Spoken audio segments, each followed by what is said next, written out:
Hey, everybody. This is Nevin, the host of the Populist Patriot. I'd like to welcome you to our Odds and Ends episode. It's been a while since I've done these.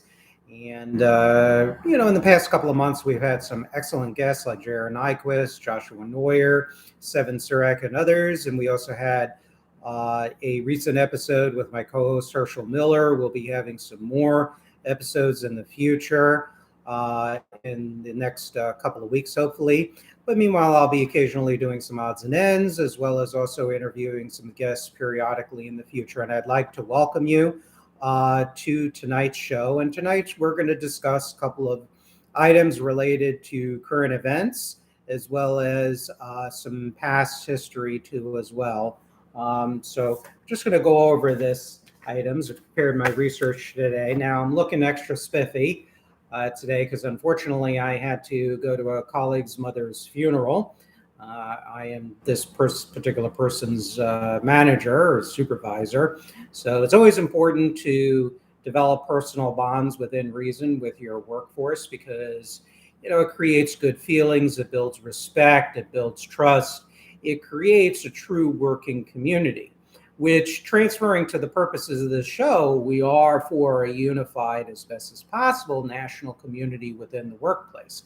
That's why we oppose the Reaganomics or laissez-faire, free-reign corporate capitalism on the one hand, and on the other hand, we also oppose the stultifying totalitarian forms of collectivism, which history has shown us. We just have to look at body counts and the amount of oppression and the intensity of repression, and any reasonable person will be able to reject that. But we also do strongly reject Reaganomics or this uncontrolled corporate capitalism, laissez-faire economics, globalism, whatever you want to call it.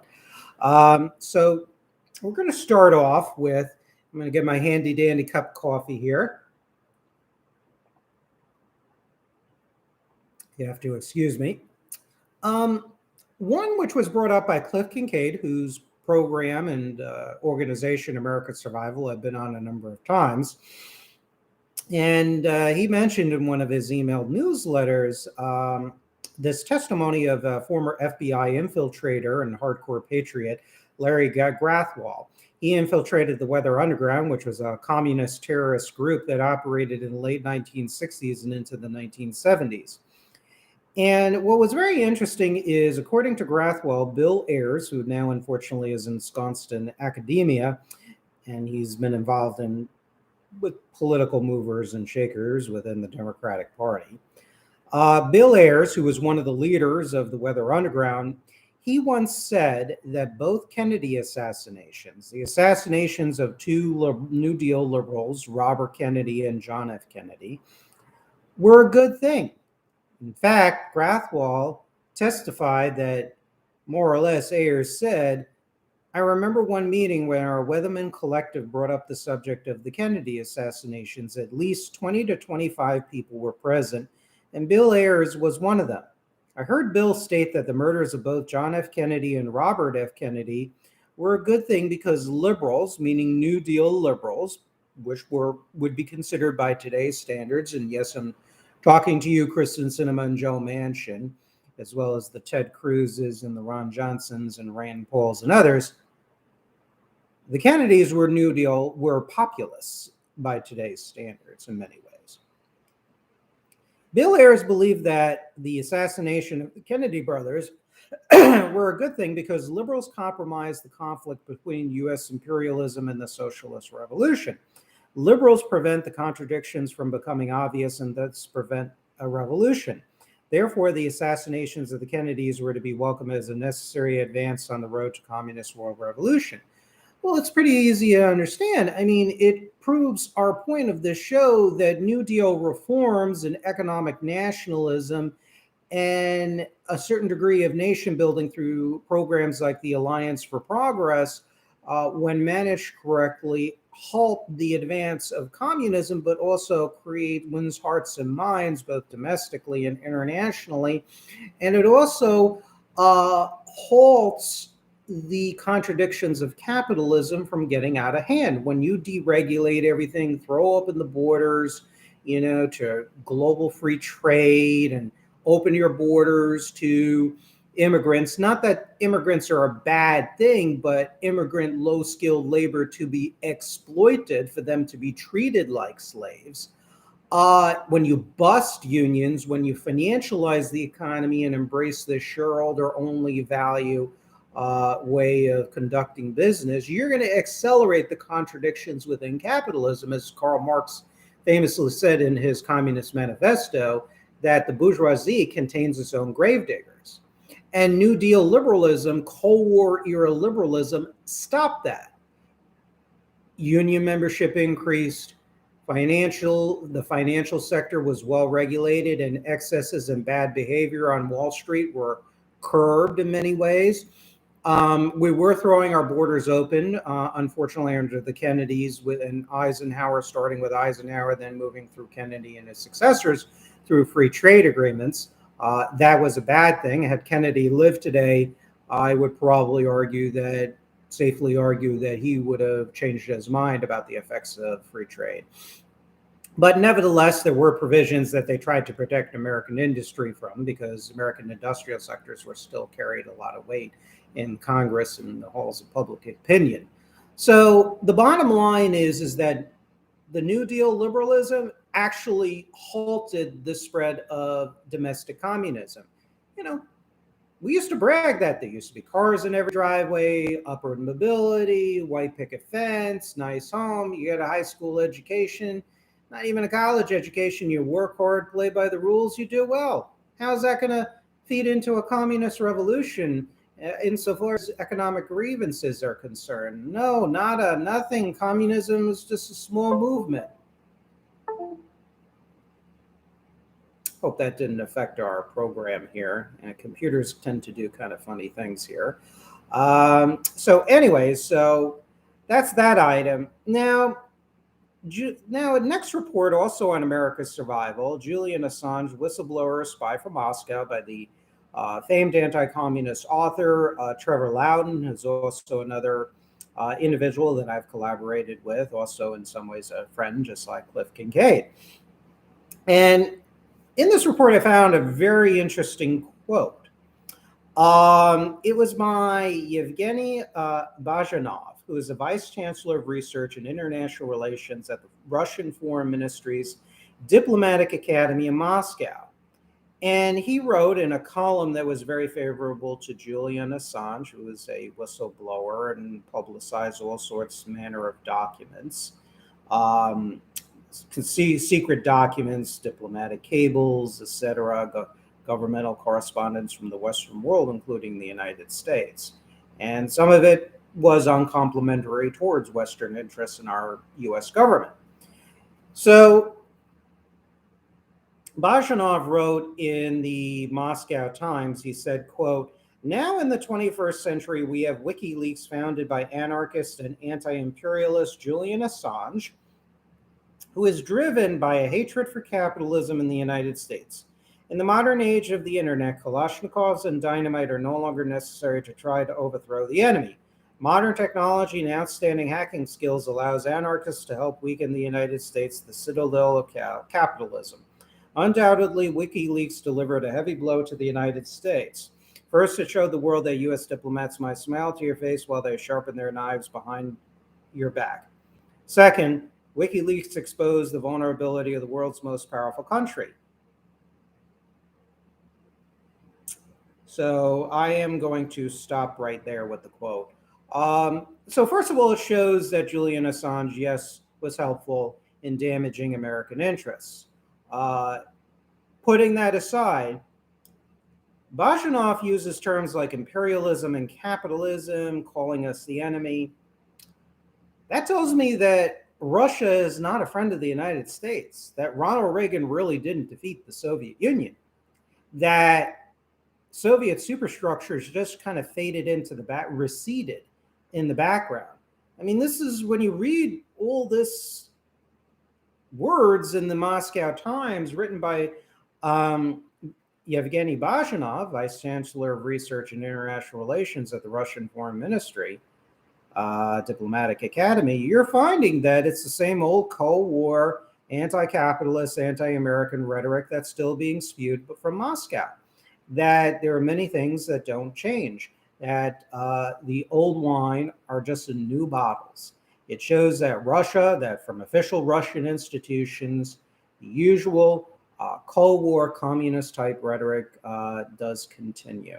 And we need to treat Russia as an enemy, not going to war against them or anything like that. But we have to protect ourselves. We have to protect our society. We have to maintain a superior military force to ward off any type of Russian attack, whether conventional, nuclear, biological, chemical, or cyber attack, or the continued attacks by their propaganda apparatus,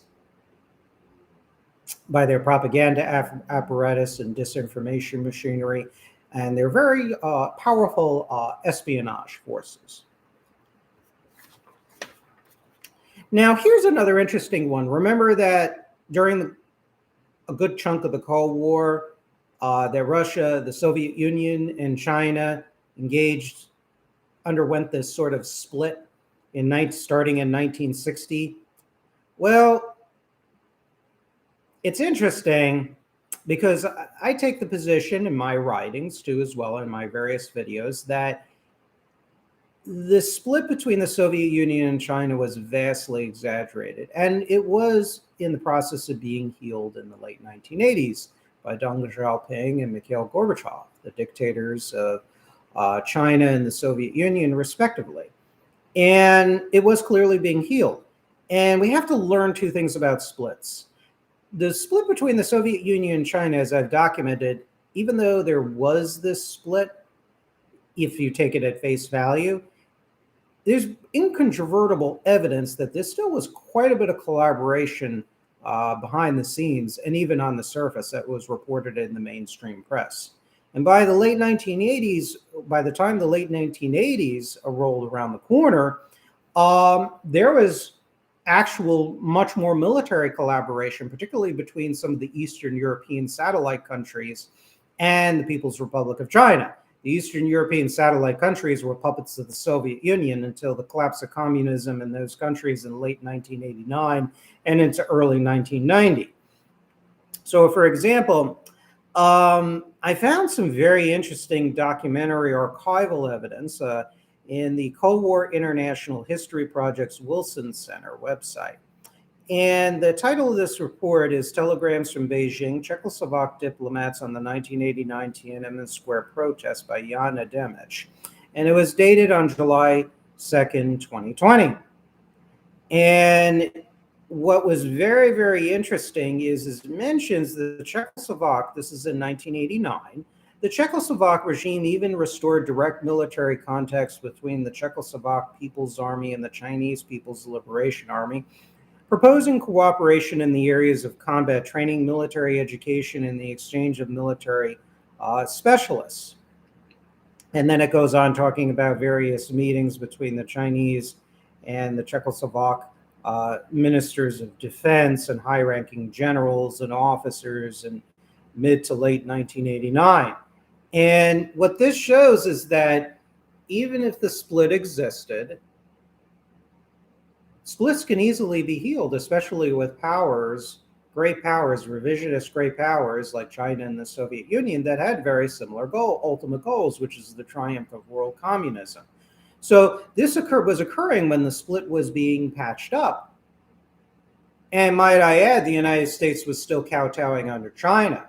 During the 1980s, Reagan was providing a lot of massive technology, even military items to the People's Republic of China, and George Herbert Walker Bush continued to do the same thing. And now China and the Soviet Union were mending fences, and now we're seeing military ties being restored during that time period. And it shows to us that A, splits can be easily healed. Splits between countries can be easily healed when there's a, quote, common interest. And B, that never put your eggs in one basket when it comes to playing one totalitarian expansionist power over another. Because at the end of the day, they will unite it against a common enemy. We saw that with Iraq during the 1980s and into 1990 under Reagan and George Herbert Walker Bush. Iraq was never a friend in the United States, but we thought we can tilt, as the official language termed it, quote unquote, towards Iraq in its war against Islamic Iran. Well, we should have stayed out of the war to begin with, because Iraq, if it becomes a stronger power at the time in the Middle East, is not going to continue to be a friend of the United States. They're just going to take our money and laugh all the way to the bank, which is essentially what they did. And then they stormed into Kuwait by this, what was it, in July or August of 1990. There you go. So it's rules of the wise about engagement. And of course, there was talk within the Trump administration and within the Biden administrations about using Russia as a card against China. Huge mistake. Russia and China are staunch enemies of the United States. And we have to learn our lessons from the Sino-Soviet split. That splits can easily be healed. I argue that the split, if it existed, was vastly exaggerated by Western policymakers. And B, that even if it wasn't, if the split was real, that there was still a lot of cooperation behind the scenes between Beijing and Moscow. So do not, I say this to policymakers, do not fall in the trap of playing Russia against China or China against Russia in the present or the future. As long as they're under the current communist style structures, things are not going to change. Their intentions are not going to change. And that's as simple as that. And this piece of evidence that I'm reading to you all really helps prove that. Next item, I found in a Wikipedia article on the Venezuelan protests from 2014. Retired General Hugo Carvajal, who was the head of Venezuela's military intelligence for 10 years under Hugo Chavez's presidency. He also served as a National Assembly deputy for the ruling United Socialist Party of Venezuela, and it was pro-Maduro. I mean, the guy was high up in the Venezuelan political food chain. And he said that Nicolas Maduro, the president and dictator currently of Venezuela, a communist, and Cuban trained by one of the members of the Cuban Communist Party Politburo, by the way. He said that Maduro orders the so-called, quote, spontaneous protests in his favor or abroad, and his partners finance them through intermediaries in Mexico. Well, what does this mean? Well, it shows again that throughout the history of left-wing protests, that the left-wing protests, not all of them, obviously, and they have legitimate grievances. Not all left-wing protests all have no basis to them. I mean, let's make that clear. We're a populist show. We are also dissatisfied with the prevailing economic and political and social situation in this country. But when you're in these left-wing protests and you're protesting on behalf of a communist enemy, all bets are off. You're supporting a foreign power. These spontaneous protests are not spontaneous. Like during the Vietnam War, nuclear freeze, peace movements, the whole 9 yards, the anti-war protests during the first two Iraq wars, the anti-US intervention in Central America protests. Yeah, there's a point it's homegrown. There are Americans in the streets, or Western Europeans, Canadians, etc. in the streets. But the money and the direction, all roads lead to enemy capitals, whether in Havana, Caracas, Moscow, or Beijing, or Pyongyang, or, back in the Cold War, pick your communist capital, and they dump money in these protests.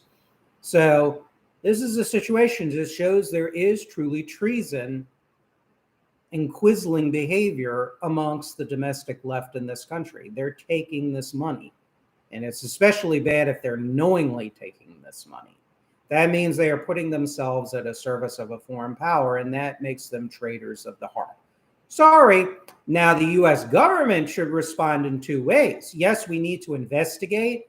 We need to, if need be, surgically repress them, or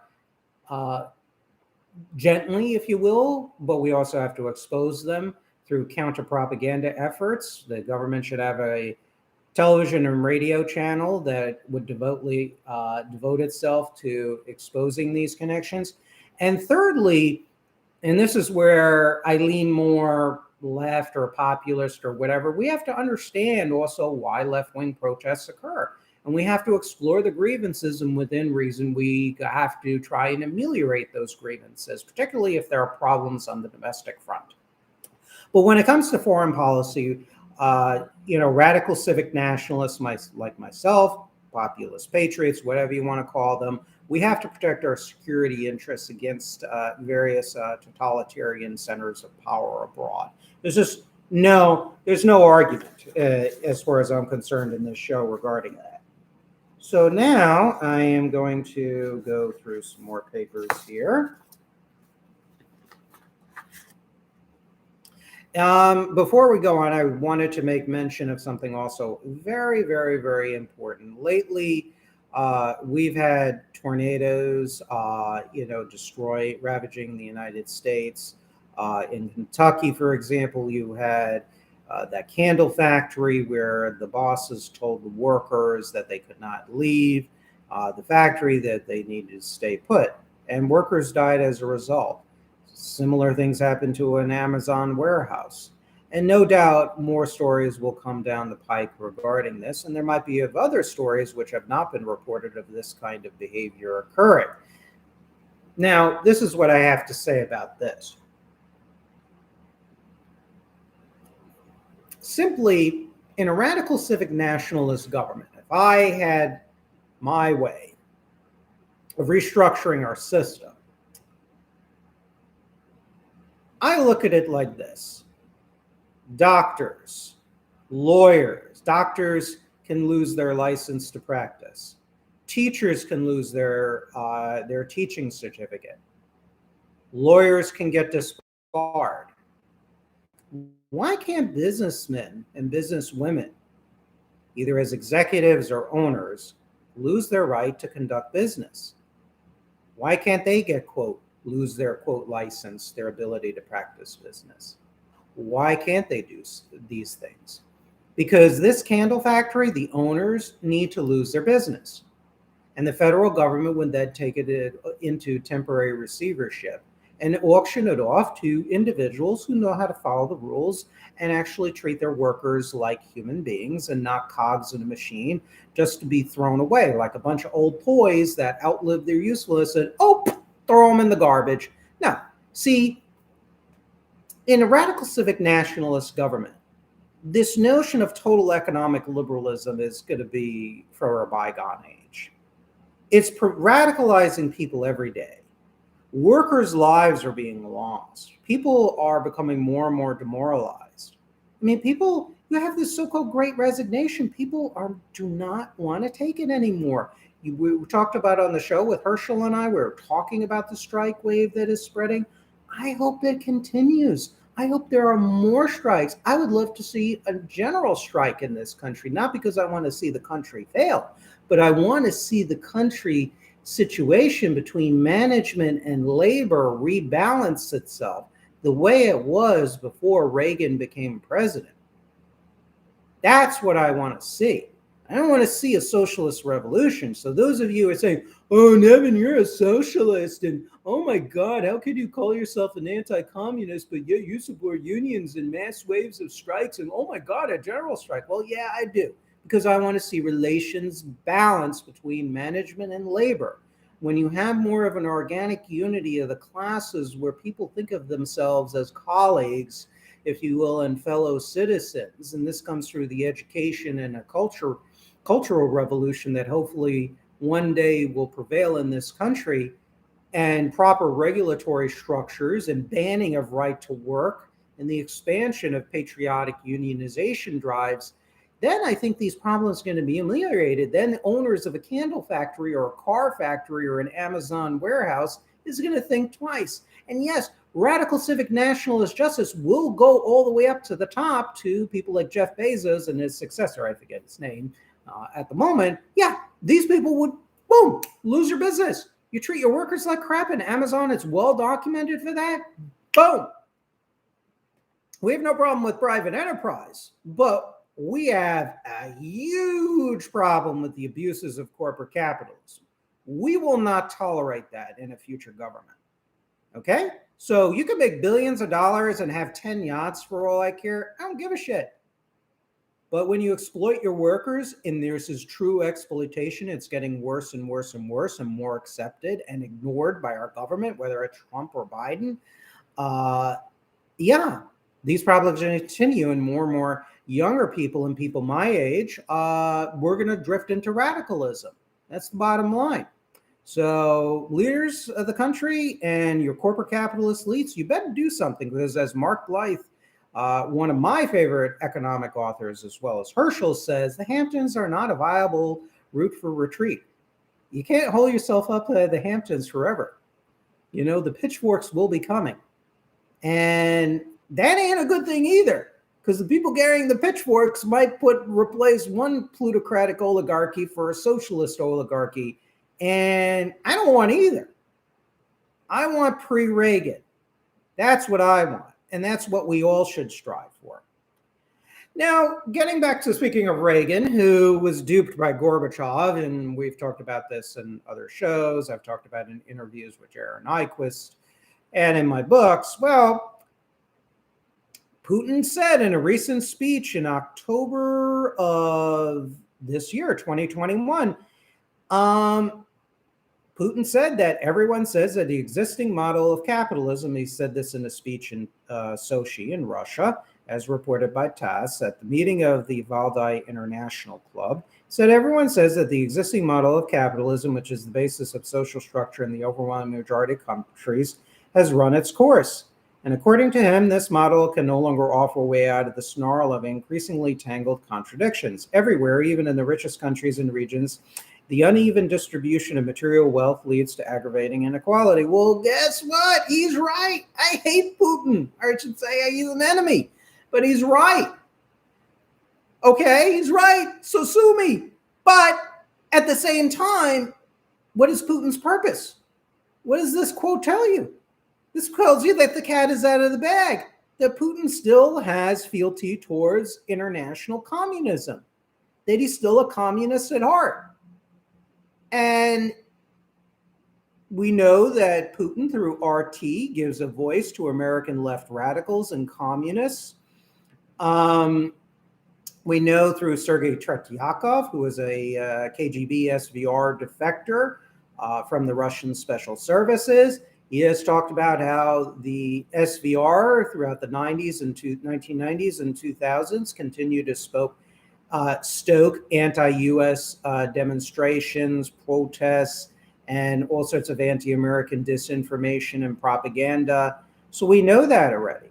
We know that the Russians have had their hands in stirring up radical left activities, as well as also stirring up, the populist right in this country, as well as in throughout Europe. So this shows two things. Aside from the fact that on the surface Putin is right, but on the other hand, it shows that Putin is revealing his communist colors, which tells us and informs us that we need to, A, speak out and reveal that once again we did not win the Cold War, that we lost the Cold War, that Russia continues to be a threat to the West and to the continental United States, that beneath the surface they still have Moscow still has communist tendencies, and indeed we need to also institute populist reforms to lessen and hopefully eliminate the very real contradictions of out of control, laissez-faire, uncontrolled corporate capitalism. And I see Eric Rader says hello from New Zealand. Thank you, Eric Rader, for joining us. Feel free, everyone, you want to type in some comments. I'm not going to type in comments. I'm just going to go yakety yak, yak, yak and do my usual talking and everything. And I see I got one like here. Thank you very much, whoever liked the video. I hope you continue to enjoy it. My next item here I wanted to talk about from the National Pulse is titled, Who Cares? Bush Foundation event sponsored by Chinese state-run think tank hosts Wuhan lab denialism, by Natalie Winters, dated October 28th, 2021. And Neil Bush, who is one of the sons of former President George Herbert Walker Bush, he co-sponsored a forum with a Chinese Communist Party controlled influence group, repeatedly asserting that it doesn't matter where COVID-19 originated. Well, golly gee. And by the way, this group that Neil Bush was affiliated with, is affiliated with Chinese Communist Party's United Front Work Department, which is basically one of the Communist Party of China's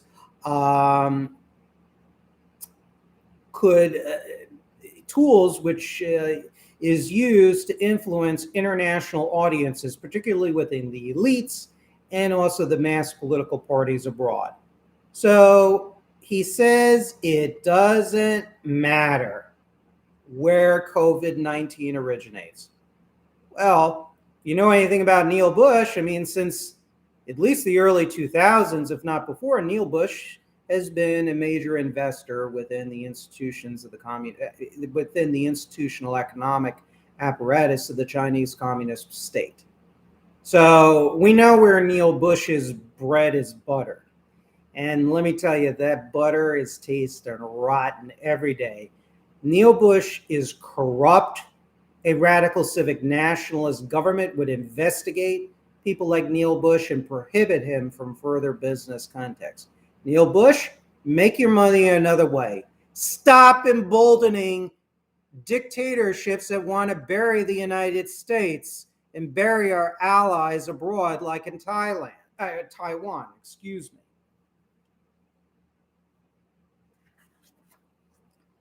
Not much positive to say about the Bush family on all fronts.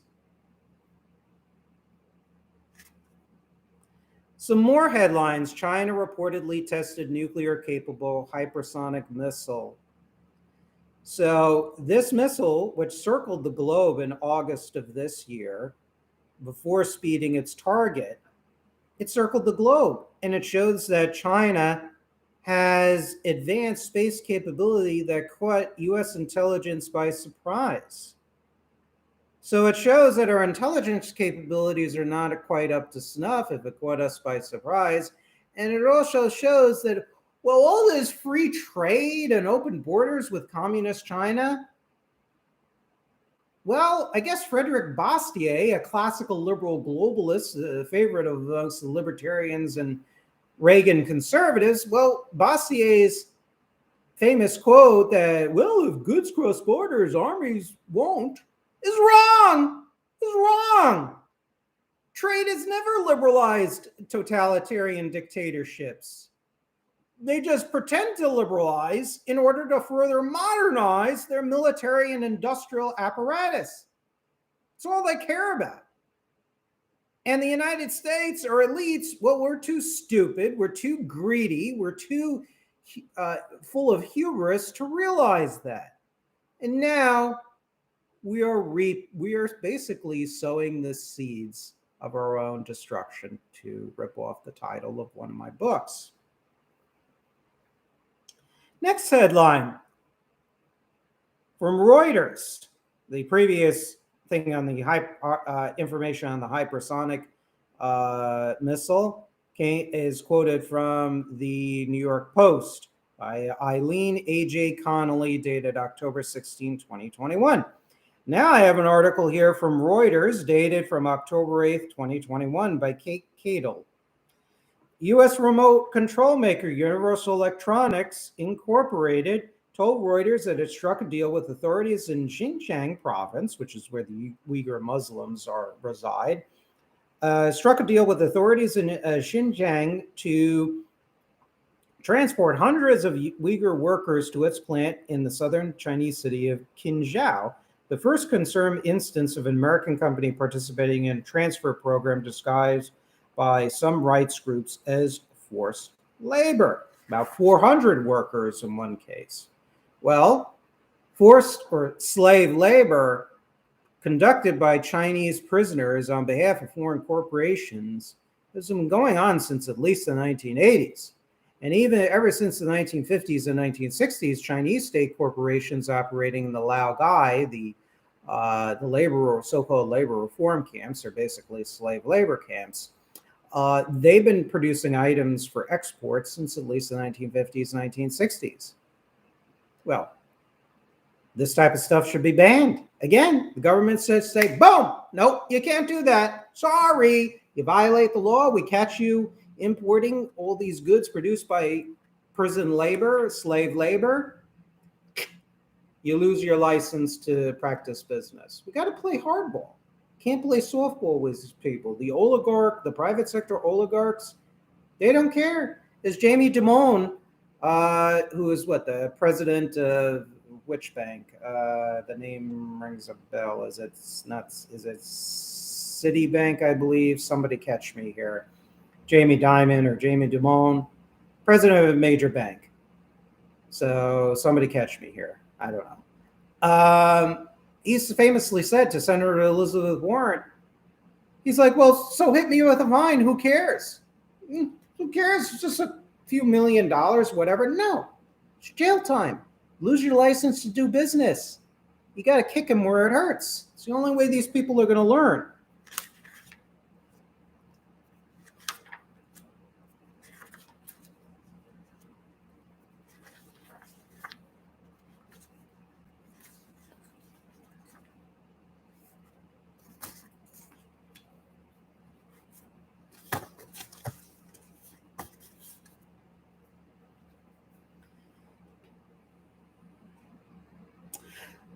Business Insider, May 25th, 2019, article by Hillary Hoffauer. The U.S. birth rate is the lowest it's been in 32 years, and it's partly because millennials can't afford to have kids. Boom. Okay, this shows that trickle-down economics, the whole panoply of free market reforms that started in the late 70s under Carter, continued under Reagan, does not fulfill, does not nurture the goals of the social conservatives. Hello, social conservatives, wake up. Free market economics is totally inimical to your goals. It's the antithesis of your goals. Free markets, economics, and economists, they don't care about things like community and nation. Just look it up. I quote them in my books, Turning the Page. I quote all these free market economics. They spit on things like community. They spit on things like sentimentalism. They spit on things like nation. They don't care. They are selfish. They are the gold-plated gods of greed and selfishness. So again, embrace the populism, embrace civic nationalism, religious conservatives, abandon free market economics and globalism and open borders and financialization. Throw Larry Kudlow in the trash. Throw Stephen Moore, who's going to the Boca Raton Republican Party meeting this year to a Christmas party. That's like inviting the Grinch. You know, I've seen him up close. I mean, he seems like a nice enough guy, but he has horrible economics, and he's helped ruin this country. So getting back on point, the U.S. birth rate is at lowest for the first time in 32 years, reported Bill Chappell for NPR, citing a new report from the Centers for Disease Control and Prevention. The decline occurred for nearly all racial and age groups. So hello, blacks, whites, women, men, Hispanics, American Indian nations, Asians, we all got to forge together. And not only do we have to fight against the totalitarians of the left and the small neo-Nazi sects and the hate groups, but we also have to fight against the private sector oligarchs, because the private sector oligarchs, even though they might be born in the United States or naturalized American citizens, they are our enemies. They are not our friends. So let's stop sticking up for them. They are helping to cause this country to unravel, including the policies which they push, which are indirectly lowering our wanting to have kids. We need to increase the birth rate, and we don't do that just by importing people, you know, some on the right and the corporate left or corporate Democrats and the open borders advocates are saying, well, just bring more immigrants. And no, let's start with the existing populations with the United States, whether American citizens or green card holders, and let's give them the conditions to have more kids. Okay, so let's see. Many parents expressed their thoughts via social media in response to the report in this survey, citing high insurance costs, the search for childcare, and the lack of parental leave as challenges to having kids. Their sentiments state the obvious. Kids are expensive, and they've only gotten more expensive as the cost of living continues to rise. There you go. There you go. Survey polled 1,858 men and women aged 20 to 45. 64% said that childcare is too expensive. 44% said they can't afford to have more children. 43% said they waited to have kids because of financial instability.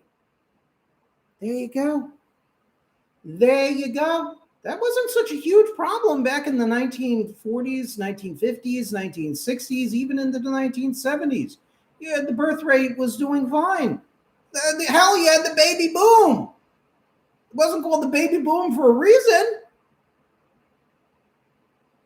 Come on, it's self-explanatory. Dump neoliberalism, dump globalism, dump the labor haters, get them the hell out of power. Because let me tell you, if radical civic nationalists were in power like myself and Herschel and other people I know, these people would not even be at the kiddie table at the dinner party. They would be out of the house. Boom! Kicked out. Yep. So let's see what else we got here. Let's see what else. How much more? How much more we have? Oh my God, there's so much to talk about here. That's the problem. How did I get into this hobby? Oh my gosh. All right. Well, I'm going to have to continue. All the news is important here. The truth behind the Great Resignation. Americans are sick of low-paying, dangerous jobs, and they're fighting for better. This is, again, from Business Insider. Yeah, not a communist publication. No, not a fascist publication. Article by Paul Constant, November 20th, 2021. Let me take a sip of coffee, check my phone.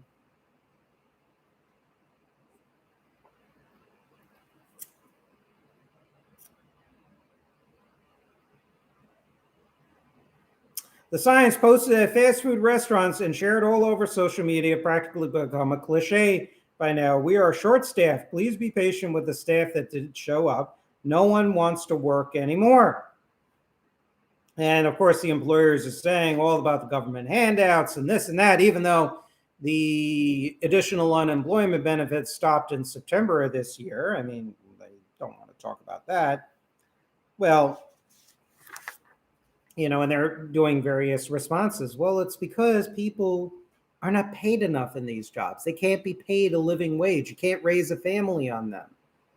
I mean, rents in the major metro areas are going up. I'm lucky that I live in an apartment that's $1,000 a month. You know? Yeah, that's right. A lot of people, if they ever try to get an apartment here in Coral Springs where I live, I mean, one bedrooms cost $1,200. How are you affording that if you work at McDonald's or retail jobs? Then let's say you have a kid.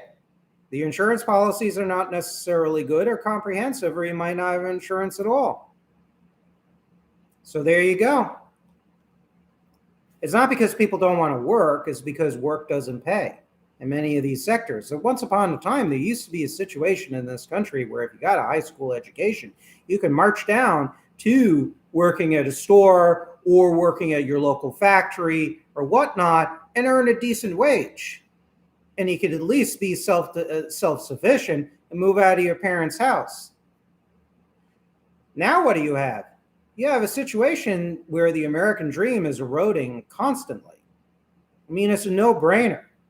Unless you're a corporate Democrat in denial or a conservative with a head up at their ass. And I'm sorry to say it, there are a lot of conservatives out there who think that people like Ben Shapiro preach the gospel. Well, I'm sorry to say, that's unreality. So get your heads out of your asses and actually talk to some of these people instead of spitting on them and saying they're lazy shits and they're, they're parasites and they're dumb and everything. They're fellow Americans like ourselves. They want to earn a good living. They want to be independent and self-sufficient and not just be on government handouts. Sure, there's a portion of people that are lazy. And on this show, I mean, my co-host Herschel and I were hard workers. We take pride in our work, but we don't take pride in as other Americans spitting on other Americans who are just as hardworking as they are, maybe even in some cases more so, and trying to serve our food and ring up the cash registers and help fit our clothes and everything else. Those are our Americans. They should be paid a living wage. And I'm sorry, if your business is predicated on paying crap wages, then you know what? You really shouldn't be in business. It's like saying a half-assed doctor with half an education should perform a service to the patient. No. The art or the profession of doing business, once again, should be an honorable position. Businessmen and businesswomen should be viewed as honored pillars of the community to be admired, not scumbag shysters. And go ahead, call me a socialist or a communist. Go ahead. I don't care. Bring it on. Gatestone Institute. Why Palestinians are fleeing the Gaza Strip by Khalid Abu Tohme. November 15, 2021. Well, I thought the Palestinian leadership, whether the Palestine Liberation Authority of Mahmoud Abbas as well as Hamas, I thought they were liberators. I thought the Israelis are always the bad guys. Well, I guess not so. The Hamas officials are living lavish lifestyles in the Gaza Strip, which is under their control, and also their representations abroad. And many Palestinians complained that while the fish are eating the poor immigrants, Hamas leaders continue to enjoy the best fish and seafood on offer in Qatar, it's a country in the Middle East, and the Gaza Strip. And it's just miserable, absolutely miserable. In fact, according to Ghanim Nusabeh, a Palestinian Muslim belonging to the oldest Arab family in Jerusalem, he said during the past 15 years, Hamas has taken Gaza from bad to worse. Gazans are a people under a brutal Islamist regime who are held hostage to stagnant policies that only serve the interests of Hamas and their global Islamist allies. If the international community could help liberate Gaza from such forces, they could help Gazans create a Dubai on the Med or a new Singapore. Wow. Just wow. Wow, because always be careful. Never trust these liberation movements. I'm so sick and tired. I'm a critic of Israel and from various points of view, but I also believe in a strong national state of Israel with totally secure borders and as much territory as it can get. But at the same time, yes, I agree that the law-abiding Palestinians loyal to the Israeli state should be accepted and treated as citizens. However, these liberation movements like Hamas and the PLO, they're nothing but a bunch of corrupt thugs masquerading as liberators. And it's time to stop giving legitimacy to these groups. And I can't stand when you have people on the left, they say, well, Israel is this repressive, horrible, evil government and apartheid state. But meanwhile, we look at Hamas and then the Palestine Authority regimes of Mahmoud Abbas. They're actually the thugs. They're actually the criminals. They're actually the murderers. And they're not only enemies of the Israelis, but for the purposes of the show, because we're an Americentric show, they're enemies in the United States. So if Israel collapses, you don't think they're going to also aid and assist in undermining the United States? Well, I have a Brooklyn Bridge in Idaho to sell you.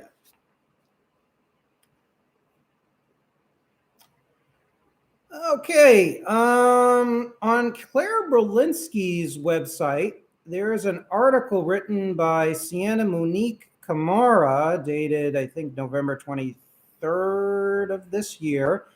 And the title is, What the Hell is Putin Doing?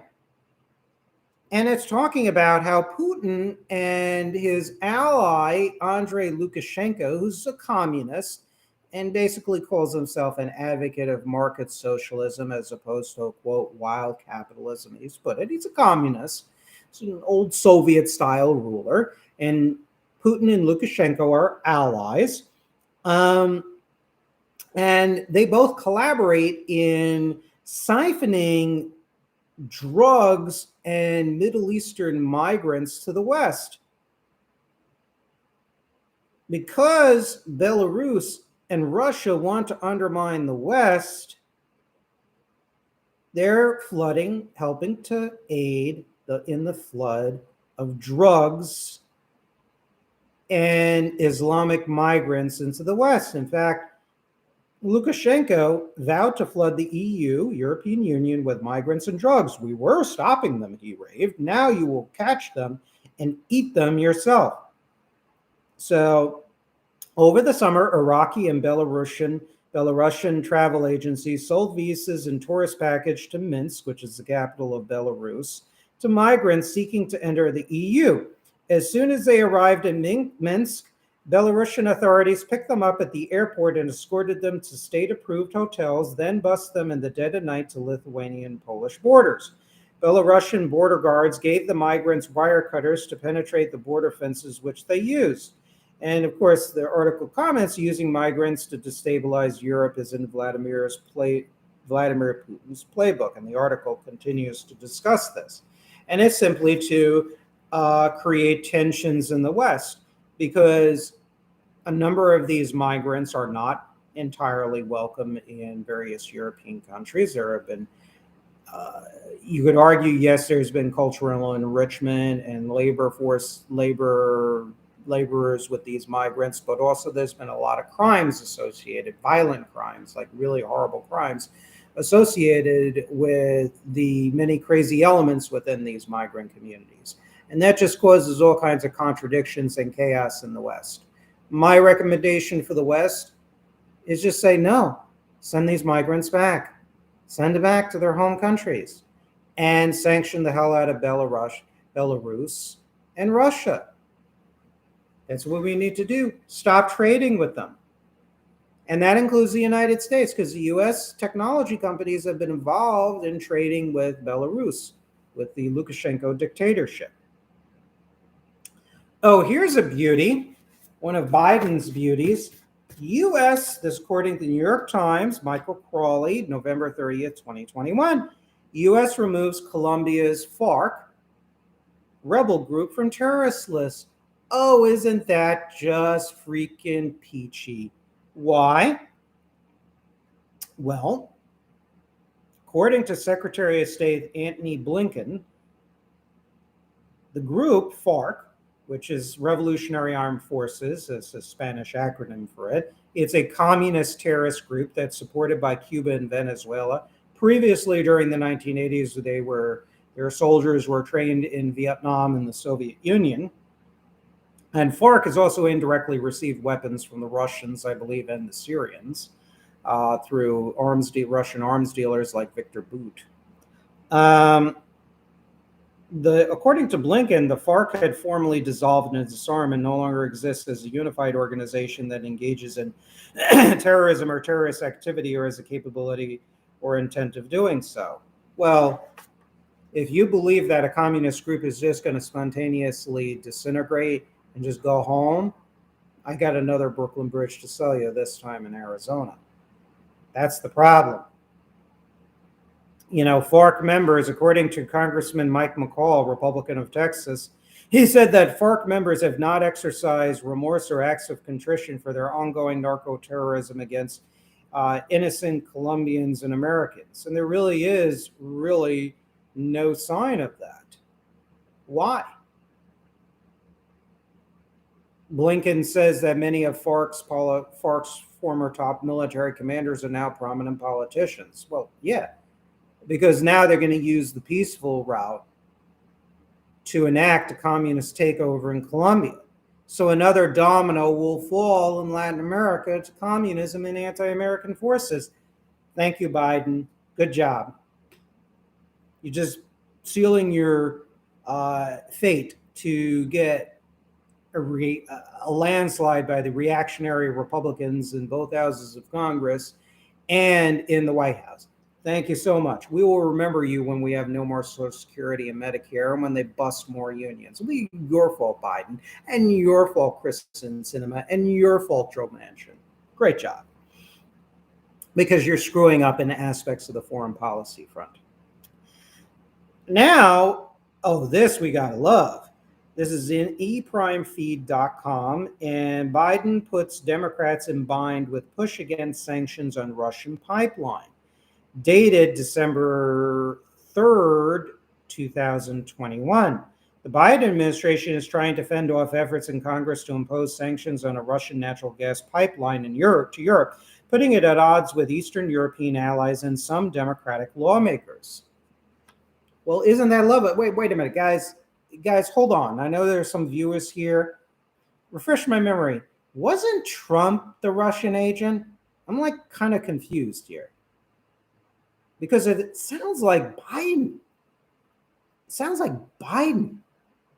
is actually the Russian agent by this. But by lifting these, by fighting sanctions against the Russian pipeline, Biden is enriching the Putin dictatorship.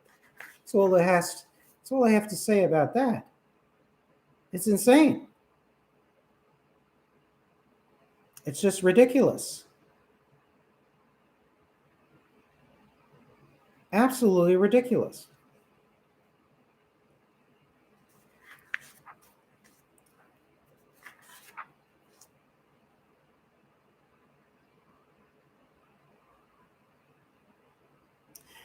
Next item on the website of the Coalition for Prosperous America, which was an organization I did some activism in, including 2 fly-ins to Washington to support efforts to tariff dump Chinese communist goods, as well as also fight the thankfully now dead Trans-Pacific Partnership. According to this, the Senate's version of the recently passed National Defense Authorization Act, S. 2792, the military spending budget had Democrats reject an amendment to ban forced labor from defense procurement contracts. Giving credit where credit is due, it was Senator Marco Rubio, proud to say in this case, Republican senators from here in Florida tried to get it in there to ban Chinese defense forced labor goods into defense procurement contracts.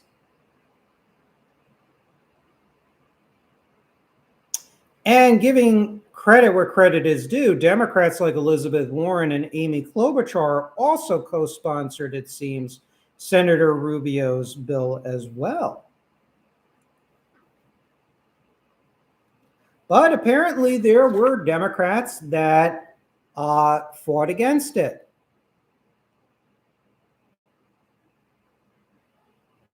And it says here, let's see, John Kerry, climate czar John Kerry, was able to ignore labor violations and signed a framework agreement with Communist China that included weaker restrictions on Xinjiang Hoshine silicon industry and the dropping of a trade case against Chinese solar manufacturers in Southeast Asia. Well, John Kerry has always been aligned with multinational corporations and also communist dictatorships like in Vietnam and Nicaragua for decades, since at least the 1980s. I mean, he was also ideologically speaking in the 1970s involved with Vietnam veterans against the war, which was basically a front for communist anti-war activists, and he collaborated with the North Vietnamese in Paris with their fake negotiations and propaganda stunts. So John Kerry is garbage as far as I'm concerned. So Congress is not taking, the Democratic dominated Congress is not taking action against that. And I think that is a total shame. And that includes Nancy Pelosi, which is even sicker because at one time she was a champion of China on behalf of remedying mass Chinese human rights abuses in communist China. Shame on you, Democrats. Another reason why your heads all should be turned out of the Congress. And yet, thank you very much, we're going to get reactionary Republicans too that are going to screw us in all fronts. Oh, looky do. We have The Guardian. Tim Cook reportedly signed 5-year, $275 billion deal with Chinese officials. The information reports Apple CEO's agreement will placate threats that would have hobbled its devices and services in communist China. The 5-year agreement was made when Cook paid visits to China in 2016 to quash a host of regulatory action against the company. The report said, citing interviews and internal Apple documents. Well, it looks like another big corporate capitalist, another private sector oligarch that doesn't give two shits about the country, is now selling some more rope and giving more political legitimacy, because the big capitalists control our Congress and our Supreme Court through the Federalist Society, and even presidents in many ways, some more than others. So nothing new, and another statistic, another item in the entire list or litany of corporate capitalists that are helping to build communism, because, hey, greed and globalism is their creed. Greed is the creed. So just wanted to thank you all for joining me on The Populist Patriot. I'm Nevin, your host. This is my solo odds and ends. The weekend is coming to a close. Now I'm going to kind of chill out, relax, make a phone call or two. And I hope you all have a wonderful evening. Hope you have a wonderful week. Merry Christmas. Yes, on this show we say Merry Christmas when the appropriate holiday comes up. Hope everyone had a happy Hanukkah. And I hope all of you have a wonderful rest of the new year. And I will be joining you all soon, hopefully with my co-host, Herschel Miller. Thank you all. God bless, and have a great night.